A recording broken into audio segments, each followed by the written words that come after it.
So this will end up on our YouTube channel, which is Lower Eastern Shore University of Maryland Extension on YouTube. So you can find all of our past talks, and then this one will be up as well. So you guys don't necessarily need to sit there and frantically take notes because this was getting recorded, and you guys will get an opportunity to rewatch it later on if you need the information, or if you'd like to review it again. It's going to be made available. As part of this series, you guys will get a follow-up survey asking about whether or not you learned things and you found the survey, or you found this. I'm going to go ahead and let Rachel take over. So Rachel Rhodes is our Home Hort and Master Gardener Coordinator. Everyone, my name is Rachel Rhodes, and today I will be your Chief Flight Attendant on behalf of the University of Maryland Extension. I welcome you to Herbs of the World. This is a nonstop service guiding you through the delicious and aromatic herbs of the world. So I found this slide about the different trade routes for herbs, and I thought it was absolutely mesmerizing. I love old historical documents, and I initially wanted to design this presentation to go around the continents, and we would take a trip to each continent. But as you can see from the slide, our trade routes for herbs are very intricate. So, it really didn't happen the way that I really wanted it to. So I scrapped that and just went with the herbs that I had already decided on. And I just thought this is a really, really cool map. And you can actually download it from Cornell. And I can put that in the chat at the end of the presentation if you'd like to download it and see it. It's really cool. It's a colorful promotional map done by McCormick and Company from 1931. And this map shows the routes of explorers along with updated country by country details on the source of their products. You can see in the four corners, there's vignettes that show production of spices and herbs around the world. And then it also has a picture of Fort McHenry in the middle of the poster, and that shows, America and our Star-Spangled Banner. And then there's also two little vignettes of explorers. And if you zoom into the map, which I can't in this PowerPoint presentation, you will see which explorer and their trade routes and which herbs came from which country. It's really, really a cool poster if you like history. So our next one, I just wanted to bring your attention to this poster as a direct message from our federal funder who wants you to be sure that you know that you have the access to our program and any accommodation if necessary. If you have any questions or concerns, we hope that you will let us know, and this poster lets you know how to contact our federal partner as well. This slide just shows the flow of the Master Gardener program within the university system. So the Master Gardener program is part of the University of Maryland Extension, which falls into the College of Agriculture and Natural Resources within the university. Master Gardeners have 6 program areas that we offer programs through, and each of them promotes sustainable research-based information. So the first herb that I'm going to get into is one of my favorites, and it's ginseng. And this year is actually international, for the International Herb of the Year is ginseng for 2023. It's native to humid, partly shaded habitats in moist tropical and subtropical forests of Southeast Asia. It's grown for its hot, pungent flavor of the rhizome, which can be used fresh, dried, ground, or preserved in a brine or vinegar, or even a sugary syrup. It was introduced to Northern Europe by Romans, who got it from Arab traders. Remember back to that map. And it's one of the most popular spices of the Middle Ages. It was an integral component of many Asian cuisines today. And in Asia, the fresh stems are also used in many dishes. Like I mentioned, for the growing condition for ginger, it loves that hot, humid conditions with rich soil and nutrients. So if you're going to grow it, you want to make sure that you place the rhizome about an inch deep in warm soil. And this could be a container or in the ground. But here's the caveat. Ginger likes to have a soil temperature of above 68 degrees. And it likes to hover around 68 to 77 degrees. And today in Maryland, our soil temperature is only 54. So if you're going to grow ginger, I would recommend that you grow it in a container. And so when you're going to plant it, your growth buds are going to point upward, and water lightly until growth begins. It takes a few weeks for the shoots to show, and the plant has to develop its roots first. So if you're planting it in the ground, amend the soil with lots of compost or other rich organic matter. But if you're going to amend your soil, make sure that you've done a soil test before and that your soil test says that you need to add nutrients. You also want to mulch those in-ground plants to retain soil warmth and moisture and prevent competition from weeds. Regularly water, but don't allow the soil or the planting medium to get soggy. So if you're putting it in a container, check it, make sure that your soil is staying nice and moist, but not too soggy. If you are growing it in a container, the plants should not be watered at all when it's dormant. And then you resume watering when new shoots appear. So as I mentioned, ginger will not survive if our temperatures drop below 50 degrees. So that's the benefit of putting it in a container. And the rhizomes can also, if you want to put it in the ground, you can. You just make sure you need to dig up those rhizomes in the winter and store them in like a brown paper bag in a cool, dry place. But do not refrigerate the rhizomes because that just will keep them a little too moist. Growth will resume with new shoots in the early spring if you keep it if you then put it out in a warm, bright spot. I guess one of the biggest questions is, where can you get ginger? Culinary ginger in the grocery store is often treated with a growth inhibitor. So if you purchase ginger from a grocery store, you might not be able to get it to grow. There are some reports about using the organic ginger versus the regular ginger. So it's a 50-50. You might not be able to get it to start growing. So after you've successfully grown ginger, you're going to harvest the rhizomes after about 8 to 10 months. So this is a long process. This isn't our quick growing herbs like basil or rosemary or thyme. After it's grown about 8 to 10 months in your container, you can dig it up and then wash it off and then use it for cooking. I like to do a lot of things with ginger. I often peel it down and throw it in the freezer, and then that way I can store it for a little bit longer. Or it can even be grated and stored in the freezer, or sliced and stored in the freezer for different dishes that I use. But as I mentioned, it's an integral component of many Asian cuisines. So it adds a spicy, pungent flavor punch to fruit salads or teas or curries or even baked goods. You can use it in gingerbread, ginger snaps, or other spicy desserts.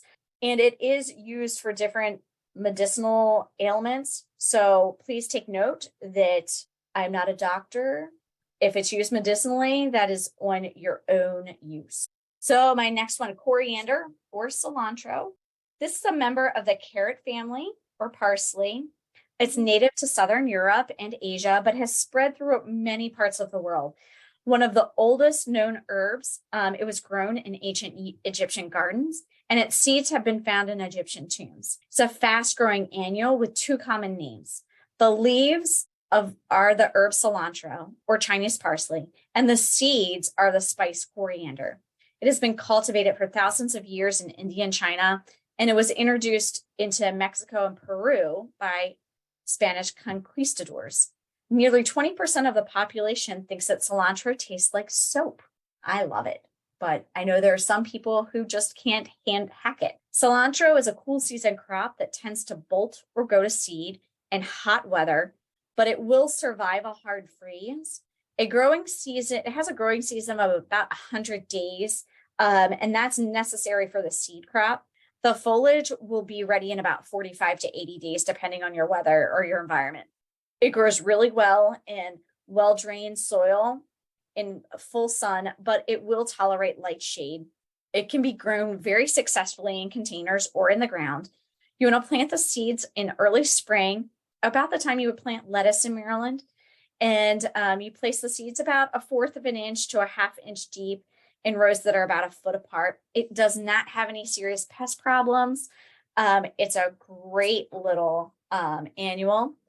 When you're ready to harvest it, you can pick the fresh leaves anytime after the plant is about 6 inches tall and before they bolt. So the leaves get a little more soapy after they bolt. And then if you're growing cilantro for the seeds of coriander, you want to harvest the seeds when they turn light brown and the entire plant is dried. It's usually about 2 to 3 weeks after flowering.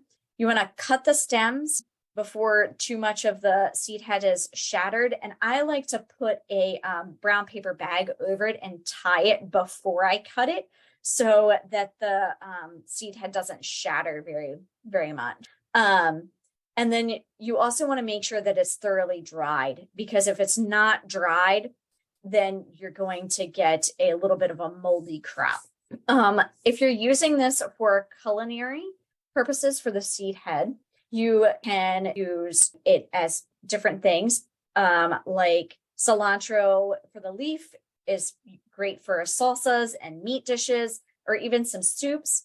And then if you're growing it for coriander seeds, it can be used ground or whole, and you can use it ground or whole in cookies or baked goods, even soups or casseroles or sausages. I've even used it in pickles. It's a wonderful, wonderful little herb. And it's one of the essential ingredients for various curry powders if you like curry. So this is its alternative. And I know I spoke about it last year, but I figured we might have some new people on this. This is Vietnamese coriander. And if you're like me and you love cilantro, but hate that it bolts quickly, and you really would like to make fresh salsa, but you really don't like the taste of cilantro, this is the herb for you. It is a heat-loving perennial with a slightly spicy flavor, and that you can use as a substitution. It's also called Cambodian mint or Vietnamese coriander or ruram. It's native to Southeast Asia and has spread throughout Asia, like most of our herbs, through migrating and trade. Purchase the plants or propagate from cuttings. It can be difficult to find in local garden centers, but a quick online search will give you a variety of online vendors. It loves to be in full sun to filtered sunlight. And like I said, it thrives in warmer climates. And it's hardy up to zone 9. So here we may have some issues overwintering. It works really well in containers. If you have a raised bed, it will love it and be completely happy. Vietnamese coriander is ready to harvest when the leaves are fully formed and tender. For continual harvest and to promote fresh, dense growth, pinch the growing tip of the shoot as you harvest it. It's really great in soups and stews and salads. My favorite is adding it to spring rolls or banh mi's. It's amazing. I love this herb. If you haven't seen lettuce leaf basil, I implore you to find this herb and to plant it. I adore basil, but I never seem to grow enough. And this variety originated in Japan, and it's, as its name suggests, this basil is Jurassic. These extraordinary leaves can be up to 5 inches long and have this brilliant green crinkled appearance, giving them the resemblance of lettuce. And it's just a massive plant of basil. It's amazing. So the growing conditions, like basil, it loves full sun. It is not frost hardy. It grows to about 24 inches tall, and it's great in moist, well-drained soil. So the lettuce leaf basil is a prolific producer of foliage. To keep the foliage coming, pinch off the blossoms. You can use it in salads or to make pesto. It will bolt a little bit slower than our traditional sweet basil on the Eastern Shore. And it gives it a little bit of a longer growing season. And like I mentioned, you can use it in salads or pesto. it has a little bit of a lighter flavor. So I've even used it to make like lettuce wraps because it's about the size of, Bib lettuce, an awesome little herb. Lemongrass is another one of my tropical favorite. Lemongrass is a tropical herbaceous perennial native to India and Thailand. It's widely used in Asian and Latin American cuisine, and it offers a light, crisp, citrusy flavor that tastes like lemon without any of the bitter or acidic aftertaste. And it's perfect for teas and fish. You can use it grated or sliced for tea. And a single pot of lemongrass will suffice for most gardeners. If your local nurseries do not carry it, check out some Asian markets in your local area. So lemongrass likes it hot. So plant it in the spring after the chances of frost have passed, and it will grow in an area of full sun and fertile, well-drained soil. It likes to be at about a pH of 6.5 to 7. So make sure you do a soil test before you plant it in the ground if you're thinking about planting it in the ground. I have mine in a container. I've had it in there for 10 years. I repot it every couple of years, and it just gets bigger and bigger. And when it's ready to divide, I bring it out. And sometimes it's gotten so big now that I might have to use a chainsaw or a really powerful person to get it divided for me. It does really like it in a hot area. It is a tropical herbaceous perennial. So if you're planting it in the ground, it might not survive our cold winters. So it doesn't like to get below 28 degrees in the soil. So just use a caution if you're going to plant it in the ground.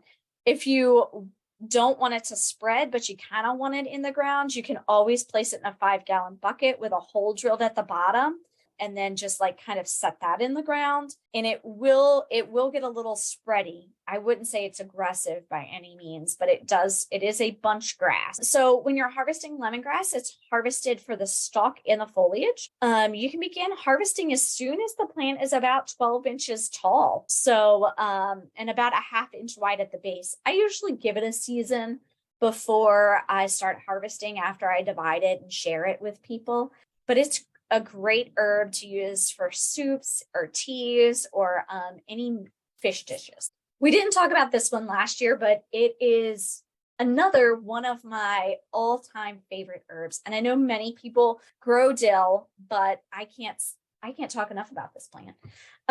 It is native to the Mediterranean, but it is found throughout Northern Europe now. It is a tender annual of the carrot family. And this tall, leggy plant is popular for pickling, but you can also use the foliage and seeds in soups, salads, breads, party dips, fish dishes. It's a great cut flower and arrangement. And it has a wonderful feathery filler for arrangements as well. There are many different varieties of dill, but I think the most notable varieties are bouquet, Long Island mammoth, and that reaches about 5 foot tall. So you definitely have to have the space for that one. Fernleaf, which is a dwarf, it's only about 18 inches tall, and Duquette, which is really good for containers. Dill is a host plant for the black swallowtail butterfly. And that means that they'll lay their eggs on the plant to feed their caterpillars. And I think that's one of the biggest benefits for me in my garden is, not only do I have a fresh herb, but I get a pretty little crop of butterflies and caterpillars. It loves to grow in full sun, moist, but not consistently wet soil. You can harvest dill anytime. I usually like to let it get about 5 to 7 inches tall before I start harvesting it. And I often use the seed heads or the flower heads when I'm making pickles or any type of vinegar. And it does lose its flavor pretty quickly. So if you're using it fresh, you use it as soon as you pick it. You can try to dry the foliage by hanging it upside down and putting a brown paper bag around it so that you can collect some of that feathery foliage and keep that in a cool, dry place. If you're going to harvest the seed heads, you do just like the other herbs. You tie a brown paper bag around it and then cut the stem, and then the seed heads will fall into the brown paper bag. Just make sure that it's really nice and dry before you do that. And just poke a couple of holes at the top of the bag or at the sides of the bag so you can promote air circulation. And as soon as the seeds are nice and dry, they'll drop and you'll have them contained in your bag. Just make sure that the seeds are pretty dry before you store them. Any signs of moisture will appear in the container shortly after storage, or you can do it in a dehydrator as well. And you can use fresh dill for vinegar, for pickles, for salads, for making your own different dips. It's a wonderful herb. Mountain mint. So I'm going to say a warning for this. Some research will say that mountain mint is edible and others will say that it's not. You are your own person with your own culinary applications, so you have to use that with caution. Mountain mints are a group of plants in the mint family that are native to North America. The densely packed clusters of flowers come in white to shades of purple and attract a host of pollinators from July to September. Most have pleasing foliage when not in bloom and make a great addition to any pollinator garden. One study by Penn State found it to be the top pollinator plant. Out of 86 native plant species and cultivars tested, clustered mountain mint ranked #1 for the diversity of pollinators. So growing conditions, it likes full sun to partial shade, good drainage, but moist, and it is a perennial. This is in the mint family. For anything that you're using mint for, you could use this, but just be forewarned. Some research says that it is not an edible plant, but some does. It just depends on what university you're looking at. Fenugreek is another one I've grown pretty regularly. It's one of the oldest cultivated medicinal plants, and its exact origin is unknown, but it's believed to be native to southern Europe and Asia. The green parts of the plant are mildly bitter, but typically cooked in it with vegetables or dried and used in a version of or in a spice mix. The seeds can be roasted or raw or ground and used as a condiment. This is a legume, so it enriches the soil with nitrogen. It is a very happy sun-loving plant, but in our area, it needs to be grown as a cool season crop. It prefers the fall weather more than our suddenly hot spring. It is an annual. And it usually it doesn't get too big. It's about 24 inches by 24. It stays pretty compact. It's hardy up to zone 9. So when you're going to harvest fenugreek, you can harvest this. The seed is ready within 3 to 5 months after planting. And the plants are harvested by uprooting and then hung up to dry and allow the seeds to be collected. In India, it's actually grown as a vegetable crop. So the young shoots and leaves are harvested earlier, and the plant is allowed to regrow before harvesting again. So they actually get 2 cuttings of it.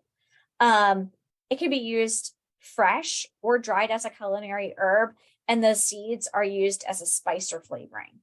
French sorrel. This plant is native to the highland areas of southern France and extending to neighboring countries.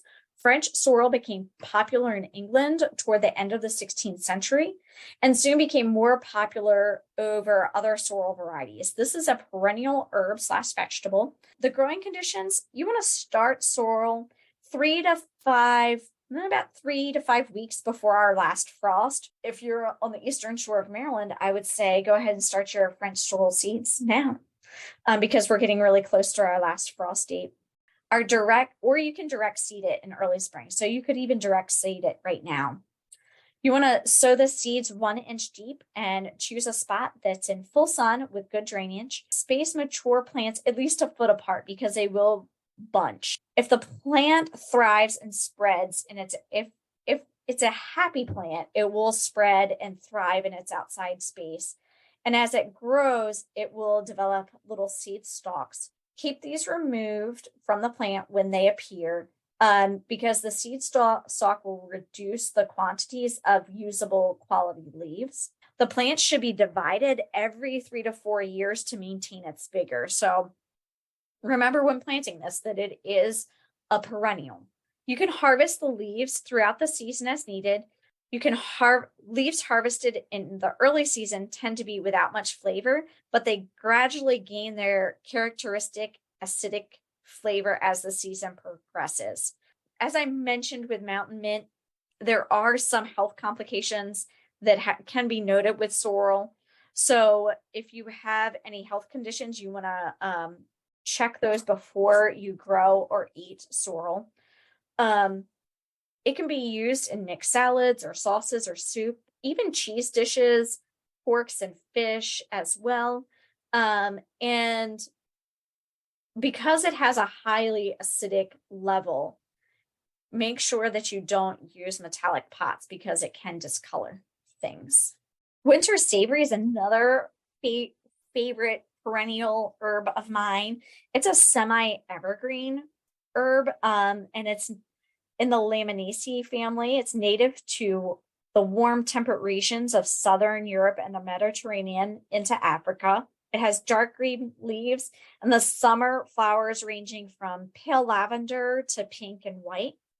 It's closely related to summer savory, and it is a low-growing shrubby plant with edible flowers, and it has a spicy, peppery taste. The leaves are used to flavor meat, fish, soups, stew, and sausage. It loves a full sun, well-drained area. This is a great little evergreen perennial because it's so small to put on the edges and borders of your garden.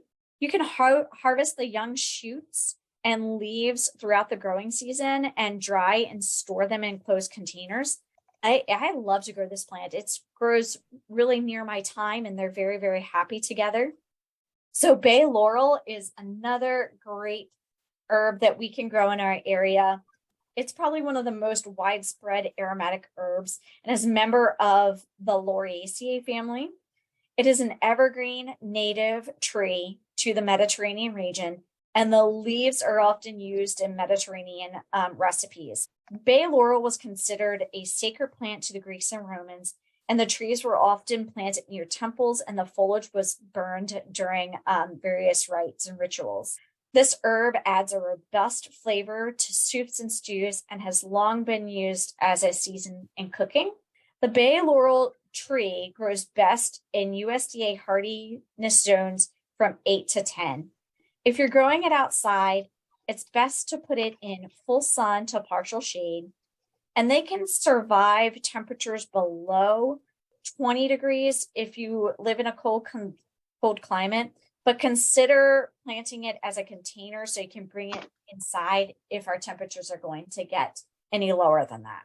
If you're growing it in a container, it will need bright light and some misting to keep the humidity level where it likes it. Remember, it's native to the Mediterranean, so it does like that dry, misty environment.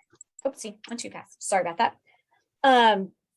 If you're moving this plant in between inside and outside in the winter, you'll need to make sure you inspect it before you move it inside, possibly quarantine. I always recommend quarantining your container plants so that you don't bring any unwanted pests, like praying mantis or scale or mealybugs or all of the ones that we don't want in our homes and in with our other house plants. So bay trees are dioecious, which means both male and female plants are needed to produce seeds that are viable. The seeds form on the female plant and are contained inside the berries that form in the fall. As a side note, raw leaves and flowers are toxic to cats, dogs, and horses. So if you have a cat or a dog in your house, just make sure that your bay is in an area where your animals can't possibly chew on it. And as I mentioned, the usage for this plant is in soups and stews, and a wide variety of culinary dishes. And it's very, very easy to grow as a container plant. Stevia is it's growing popularity with me. I love this little plant because, I'm always trying to reduce the amount of sugar that I have in my lifestyle. It's a member of the Asteraceae family. And if you're looking for an alternative to a calorie-free sweetener, stevia is the plant for you. This plant is a herbal shrub that's native to South America. And this plant can be used for food and medicinal. This plant has been used for food and medicinal purposes for hundreds of years. And it's an awesome little alternative for sweeteners. So you can find this plant pretty easily now at our home and garden stores and in seed catalogs. It grows to about 1 to 2 foot here in Maryland, and it prefers full sun, moist, well-drained soil, and it is not drought tolerant, so don't let it dry out. And it's hardy up to zone 11. It's a wonderful container plant, and you can even propagate it with cuttings to share with your friends. The leaves are the sweetest in cool temperatures of autumn, and they also taste better prior to planting. So you can dry the leaves and use them at a later time. You want to cut the whole leaf and then strip the leaves and the tender stem tips and place those loosely on a woven fabric or a non-metal screening outdoors on a sunny day. One day should be long enough to dry them. I haven't ever had to dry them longer than a day. And then make sure you bring them in before the dew of the evening dampens them again. You can also use a food dehydrator if you have them. And once the leaves are crisp, you can crush them with your hand, or make them into a powder with a food processor and store that in an airtight container. While the powdered leaves will not dissolve, they are wonderful to sweeten any type of beverage that you're used to drinking. Just don't overdo it. So when sweetening the powdered leaves, use about 1/8 of a teaspoon of the dried stevia, and that's equivalent to about 1 teaspoon of sugar. It's an awesome little plant. Bee balm is another one of my favorites. This plant has several common names like Monarda, bergamot, oswego tea, and each common name is distinguishable to its main properties. A popular garden perennial, Monarda didyma, is the red bee balm. It holds a special place in the midsummer color scheme with its bright scarlet flowers. As the name suggests, it's favored by pollinators, and it's highly attractive to hummingbirds as well. It grows really well in zones 4 to 7, and it does best with rich soil with a high organic matter that provides moisture during the hot, dry summers. It prefers full sun to partial shade and grows to about 3 to 5 foot tall, and it blooms in midsummer, so it can bloom anywhere from June to August. In addition to its aesthetic beauty and pollinator support, bee balm has many useful herbal properties. Its main uses include an antiseptic, teas, and the main herbal properties of bee balm stem from its antimicrobial effects. As part of the plants are specially adapted to treating other things like an upset stomach, and it can be used as a fever reduction as well. This plant is a member of the mint family, so just keep that in mind. We all know about the mint family. They can get a little unruly, but the leaves have a sweet minty flavor. Lemon viridum is a herbaceous perennial native to Argentina and Chile. It has narrow, glossy green leaves. It also produces small white flowers. It's an attractive plant for a container as well. And it has a wonderful, strong, lemony fragrance. Spanish explorers actually brought this plant to Spain in the 17th century, at which point it was named after Princess Luisa of Parma. So that's a pretty awesome little tidbit. It is winter hardy up to zone 10. It loves moist, light, well-drained soil. It loves to be grown in full sun. And like bay laurel, it can be grown in a container and moved indoors to overwinter, but it does need bright light with minimal watering. And the container size, it usually likes to be happy in a pretty large container, about 4 foot in diameter to 2 foot in diameter to can survive it, but it does need a pretty substantial size container. You want to harvest the leaves throughout the season. And the leaves can be stored fresh or they can be used fresh, or they can be dried and stored in sealed containers for later use. It's really flavorful to make tea with it, or you can do salads and jellies, sauces, soups, and fish or other meat dishes. It does have a strong lemony flavor to its leaves, so you can use the leaves in recipes that call for lemon. Tarragon is another one of my favorites that I love to add into my herb garden. This is a perennial that likes to be about 2 to 3 foot tall, so a nice little mid-sized plant. The leaves are dark green and narrow, and it's often referred to the chef's best friend.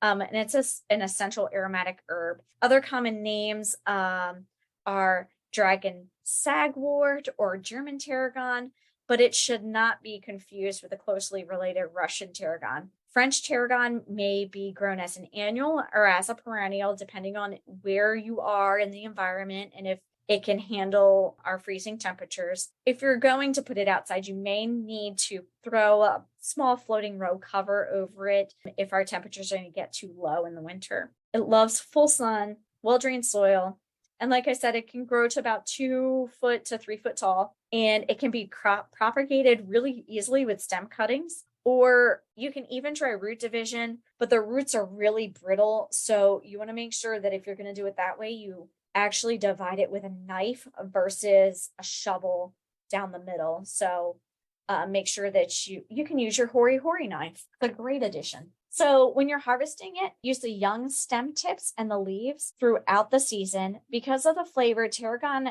can quickly lose the flavor if the leaves are dried. So I always try to use it as a fresh herb versus a dried herb.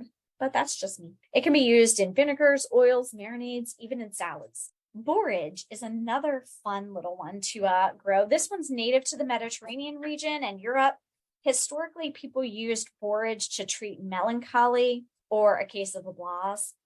Although this cure was often created by mixing borage, the stems, the leaves, or the flowers with alcohol. So was it really the plant that cured the blahs or the alcohol? I'm sure we will never know. So there are many potential benefits to this plant, and it has a very long prized history. However, there are side effects to consider when consuming. In traditional medicine, borage is used to dilate blood vessels, like treating heart conditions, as a sedative. Both the leaves and the flowers are edible and are used as a garnish as a dried herb with vegetables or in drinks. Meanwhile, the seeds are often used to make borage oil applied topically to treat skin conditions. However, with borage specifically, in some instances, borage oil has been shown to cause serious side effects, including seizures. So use caution when consuming this plant. Borage tastes like cucumber. The old adage is eating borage is said to give you courage. The flowers are blue and star-shaped and are typically grown as an annual. It does best when grown in full sun, and it really likes moist, well-drained soil. It can get to about 3 foot. This is a pretty heavy reseeder, so it's perfect for the cottage-style garden. If you like a neat and tidy herb garden, this is probably not the plant for you. German chamomile. I've really gotten into chamomile the last couple of years. Because, everybody needs to sleep, right? This is a great herb for helping with sleepiness. It is a member of the daisy family. It's also new. So chamomile is also known as German chamomile or wild chamomile. And it's used for making herbal teas such as chamomile tea. It's an annual native to Southeastern Europe and Western Asia. And it has been introduced into temperate areas where it thrives in disturbed areas like meadows and fields. And it's really closely related to our native pineapple weed. It grows really easily from seed in full sun, well-drained soil. You can harvest the flowers when they are near full bloom for the best quality, snipping just the inflorescence from the stem. The flowers can be used fresh or dried. And chamomile is one of the world's most popular herbal teas. It is made when you steep the flowers in hot water. Commercial tea bags of chamomile contain either pure chamomile flower powder or blended with other medicinal herbs. Chamomile flowers can also be used to make yellow-brown fabric dye if you want to do a homemade craft with them. Sage is a shrubby perennial that is native to the Mediterranean, and it's often found on the coast and the hillsides near the Mediterranean. For many centuries, common sage was used for both culinary and medicinal purposes. Sage is an aromatic, edible, short-lived, bushy, spreading, herbaceous shrub, and it's a member of the mint family. It is found in many gardens as a sensory plant because it often has the furry greenish gray purple leaves. Really, really loves full sun, well-drained soil because of that Mediterranean history. So it really doesn't like to have wet feet or poorly drained soils. Harvest the leaves throughout the season, and you can cut the 6 to 8 inch long stems for drying. The leaves can be removed and then stored in a sealed container. Or you can keep sage for up to 2 weeks in the refrigerator packed in plastic and wrapped in your crisper. Leaves are great with fish, pork, poultry dishes. I also use sage when I'm making homemade broth, or you can use it in vegetables and sausages. It's a great herb. I feel like I've said that about everyone. So here's some references that I used for this presentation. Some more references, and you'll get these when you get the slides. If you need any more resources, you can also look on our Home and Garden Information Center website. We have a host of different things on there, and our Grow It Eat It website is really great as well. If you have any questions, please let me know. We got some in the chat. Hey, Rachel. Hey. Couple of questions. One was about Dill. growing dill. So a person said they've never had any luck growing dill, and they'd like some potential hints on best varieties. I'm with Michaela on this. I love Mammoth is my absolute favorite because one, I love the size. It can get over 5 foot tall. And I really, really like that. It's huge. I mean, it's very impressive. And I find that one I grow it every single year now. Does it just reseed itself? It just reseeds itself. That's what I find. Once you have dill established, you'll always have dill. Exactly. It's not as aggressive as bronzed fennel, so don't think it can be that bad. But it really, once it finds a happy home, it will be there for the rest of your life. It really likes well-drained, moist, full sun soil. I find that in my herb bed, that's the one plant that I never have to care about because it kind of just takes care of itself, and it's always the Mammoth variety. If you're limited on size, the Duquette variety is really great too because it can handle a container, but you do have to make sure that you're caring for it. You know, it's not one of those that's going to really like to be dried out and uncared for during the summer. Yeah, I think that's like one thing I've noticed is like I've tried to transplant dill and it doesn't really transplant well. It does not. So if you're getting it at a garden store, like maybe it would transplant, or like it should transplant that way. But if it's kind of outgrown its pot, or if you're just digging it out of somebody else's garden and moving it to yours, because they have more volunteers than they know what to do with, I just find that doesn't work very well. So that could be another reason. Yeah. So an annual that reseeds itself is still an annual. So it's usually not cold hardy. It's something that's not, I mean, we're saying that dill reseeds itself in our gardens, but it is an annual. So that may not be true in someone else's garden. And the seeds may need that cold stratification in order to germinate. So it's still considered an annual. A perennial is a plant that you're going to plant in the garden, and it's religiously going to come back year after year after year after year. It's going to be there unless you don't have the right environment for it. You know, like I have an area that I can never get peonies to come back because it's too wet, and I keep sacrificing myself. But, you know, like my time is, let's see. Oh, Emily said dill never recedes because of her caterpillars. Eat it. I have sacrificial plants or trap crops of dill because I like them that much, and I like dill that much. So, Tracy, did that answer your question? Rachel, I have a couple other questions for you then. So, have you personally grown all of the herbs that you were describing in the talk? Well, I have grown probably about 90%. Okay. I've started chamomile this past year and ginger. I always love sage, which let me go back through. Now you've I tried to pick ones that I really like and that I have. French sorrel is a new one for me. I haven't grown French sorrel. I've grown fenugreek. Um, as you get into herbs, you will find that many of them have different properties that you can use them for. But yeah, all of these. So is there one that you would say is the most versatile, or, if you were like space limited, I don't know that I would like spend time on ginger because it's so expensive to harvest. And yeah, it is. yeah. If I were space limited, oh, that's a hard question. I would have to go with lemongrass because it's so versatile, that you can grow it in a container. Can you talk about time? I can talk all about time. It's bump, bump, bump. So I really love lemongrass because I can grow it in a container and then I can move it in and outside when the summer gets really hot. It can tolerate our hot summer sun, and then I can use it all winter long as well. But I really lean towards Asian dishes more than savory dishes, I kind of feel like. So I grow a lot more Asian inspired herbs than I do the traditional, thyme, rosemary, sage. I will grow them because I like to make my own chicken broth or my own vegetable broth. So that's usually why I have a good variety. But for cooking, I really love Asian herbs. So thyme, yeah, Lori, I can talk about thyme if I have time.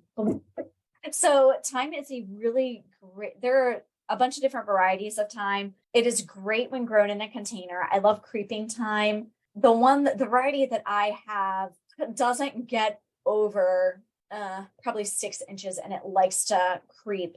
But I grow it as a border in one of my raised beds so it likes, in the area that I have it is actually kind of moist, well-drained soil and partial shade. So it will get some filtered sunlight, but for the most part, it's in shade. And it overwinters, but it is kind of protected from part of my deck, I would say. So that keeps it a little bit happier for overwintering versus in a straight container. I've had a very hard time growing it in a container and then bringing it inside. It just doesn't do that well.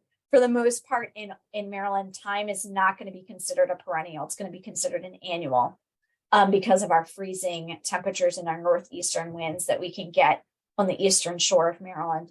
But if you're on the lower shore, you may be able to get it to overwinter because you might not get that swing in temperatures that we get up on the mid shore. But I love to grow it. It's a very, very easy herb to grow. And I didn't put it on here because I thought I'm going to pick things that people might not have every day.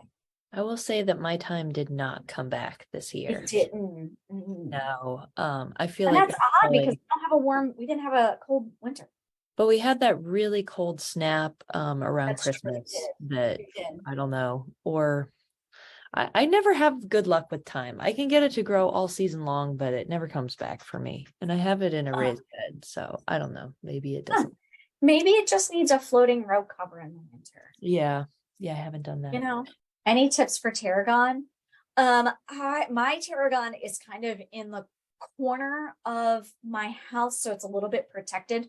So I would say if you're going to try to overwinter it, make sure that it's in a protected area so it's not getting hit by those northeast winds. So make sure that it's nice and it gets the morning sun where it can warm up a little bit easier than the north side of your house. Rachel, I really want to thank you for being able to give this talk. I think herbs are just a really fun thing to grow, and I like that you can harvest them at will, or you can leave them be in the garden. You don't necessarily, like, if you don't harvest all your tomatoes, you're going to have a stinky, rotten patch. But herbs are kind of whimsical, and I think everybody can benefit from growing a couple of herbs that you use in your kitchen. So, and this I put it in my references, but this is one of my favorite books. It's called The Big Book of Herbs. It's written by Arthur Tucker and Thomas DeBaggio.